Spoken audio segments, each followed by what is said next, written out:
Hello everyone, my name is Jared Cattoor, and today I'm going to help you learn the CAGED system. Learn and understand the CAGED system. Why is it called the CAGED system? What is this CAGED system that people talk about all the time?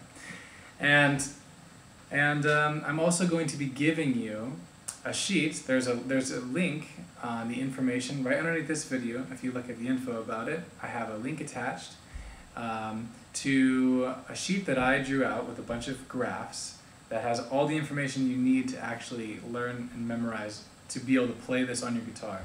So go there right now, pause the video, and download this image so you can have it and you can use it to practice with, okay? Okay, so what is the CAGED system? The CAGED system is basically a system used for guitarists. This term is used for the guitar. And what it does is we use 5 basic major chord shapes to help us break the fretboard into 5 parts. Because essentially what we're doing is we're learning the entire fretboard. That's what the CAGED system does. It helps us learn the whole fretboard with chords, arpeggios, and scales. Okay, so you can play your scales everywhere, up and down the whole thing. You can see it all. And you'll also learn basically octave shapes all over the guitar. I'm using D. Okay. And also the arpeggios. Okay, so we need this stuff. As musicians, we need to be able to play harmony, which is chords. We need to be able to play melodies, take solos, and we need the arpeggios and the scales to do that as well. So, like I said, we use 5 basic chord types, and this is why it's called the CAGED system. So we use the chord shape for a C major triad. This chord shape, this is C.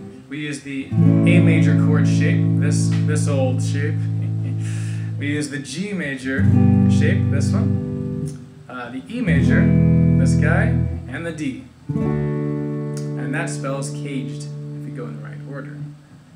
C, A, G, E, D. Now this is why it's called the CAGED, because we're using these 5 basic shapes, and we're going to learn how to move them all over the fretboard and use the arpeggios, the chords, and the scales so we can master the whole fretboard. This is what it does. So now we know that's why it's called the CAGED system. We know we're going to learn chords, arpeggios, and scales. Let's take a peek at the sheet that I actually gave you. I'm going to put it on the screen now so you can see it here. And I'm going to explain to you what's on the sheet and how we put it on the guitar.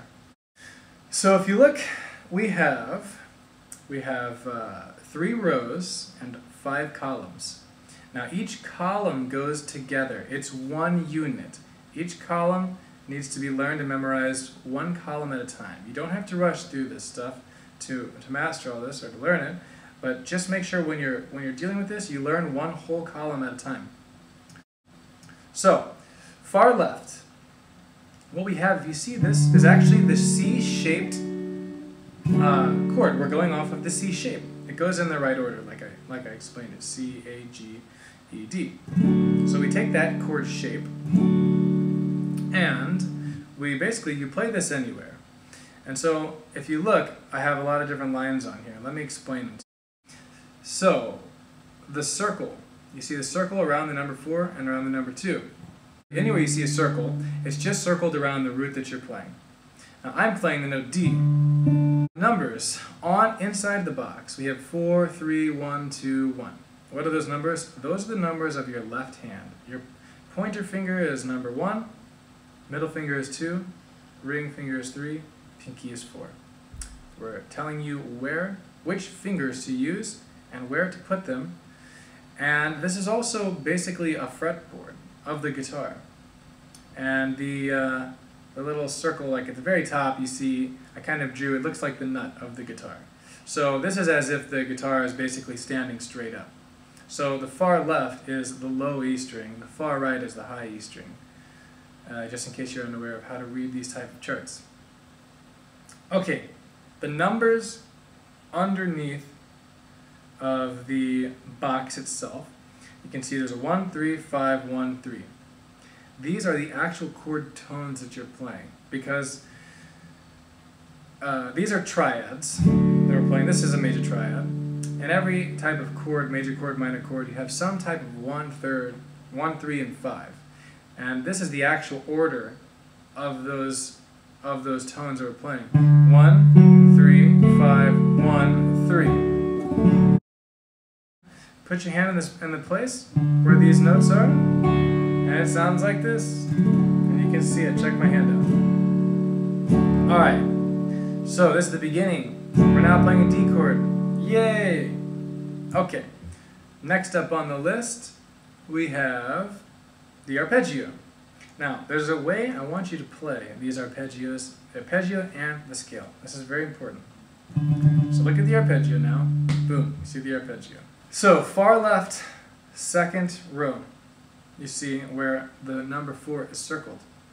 So what we do is, when we play the arpeggios and the scales, we always start on the lowest root in the arpeggio. So I'm playing that number 4. Now moving to the right, to the next one, there's that 3 note.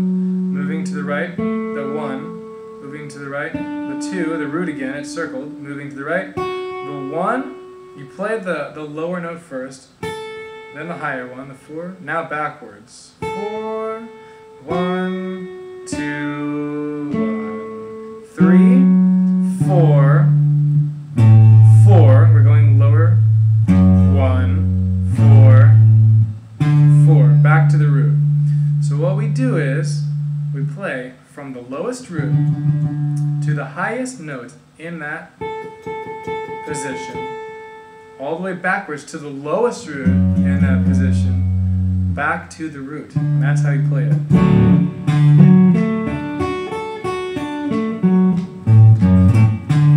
With all of these arpeggios and scales. Okay? Now, let's move on to the next guy, which is the scale. Alright, here we go. Same exact idea. So we play 4 to the next string over, the D string. 1, 3, next string over. 1, 3, next string over. 2, 4, next string. 1, 4, backwards. 4, 1, 4, 2, 3, 1, 3, 1, 4, 1, 4, 1, 4, 1, 4. Right? Lowest root to the highest note in the position, to the lowest note in the position, back to the root. And ladies and gentlemen, that is how you play these. This is how you practice one of these sections. Now I'll play the whole thing. Chord. Arpeggio. Scale.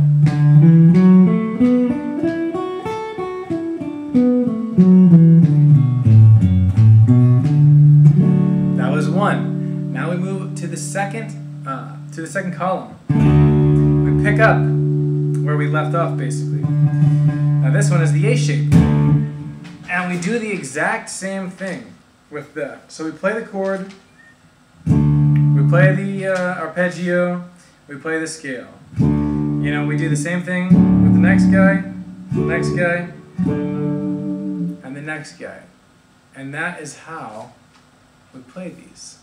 So this is only part 1 of the video. Please check part 2 to really see the entire thing laid out, because I'll play all of them in order. You can see it, and after you download this sheet and you memorize all these patterns, you can play it with me, and then we'll jam.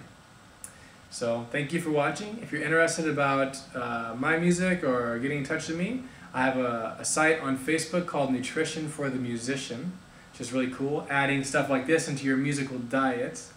And also I teach online lessons if you're interested, if you'd like me to help make more sense out of this. And you can contact me at jaredcattoor@gmail.com. So thanks for watching, have a great day, and rock and roll!